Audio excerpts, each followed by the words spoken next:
Continual chaos in Congress. Just in the past 2 days, a brawl almost broke out during a Senate hearing, while over in the House, the former speaker was accused of throwing elbows at a colleague. If that were not enough, 2 other House members got into a shouting match, and one called the other a Smurf. What is historically known as the world's greatest deliberative body yesterday resembled a pro wrestling show. You want to do it now? I'd love to do it right now. Well, stand your butt up then. You stand your butt up. Oh, hold on. Big guy. No, stop it. Is that your solution every Hold it. No, sit down. Sit down. Look at you. You know, you're a United States Senator. Sit down. Active. Oh, okay. News 4 Jax reporter Scott Johnson is here with a look at the latest rough and tumble times on Capitol Hill. Scott. Well, Tom, it's definitely not the first time politicians have suggested violence, because check out this exchange we have from 2018 between President Joe Biden, who was then a former vice president, who had not yet announced his presidential run, and then President Donald Trump. Biden, responding to Trump's comments about women, said, "They asked me I would like to debate this gentleman, and I said no. I said if we were in high school, I'd take him behind the gym and beat the hell out of him." Trump responds, "He threatens me for the second time with physical assault. He doesn't know me, but he would go down fast and hard, crying all the way."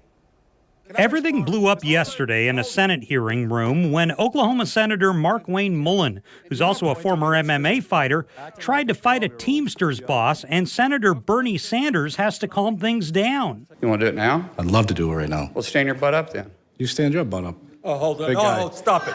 Is that your solution every Hold it. No, sit down.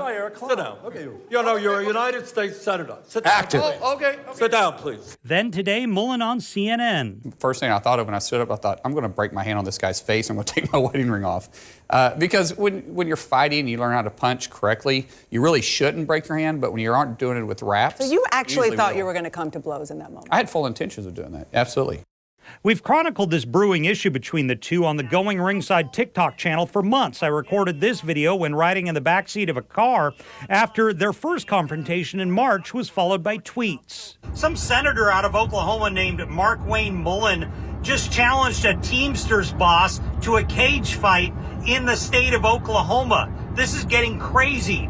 But that's not all. Now a Tennessee congressman has accused former House Speaker Kevin McCarthy of a sucker punch elbow at the U.S. Capitol.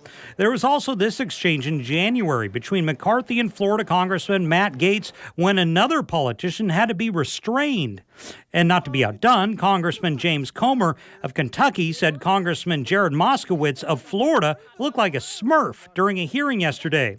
I talked to FSCJ political science professor Daniel Cronrath. He says this is not unprecedented in U.S. history. Are you shocked by that as a political observer?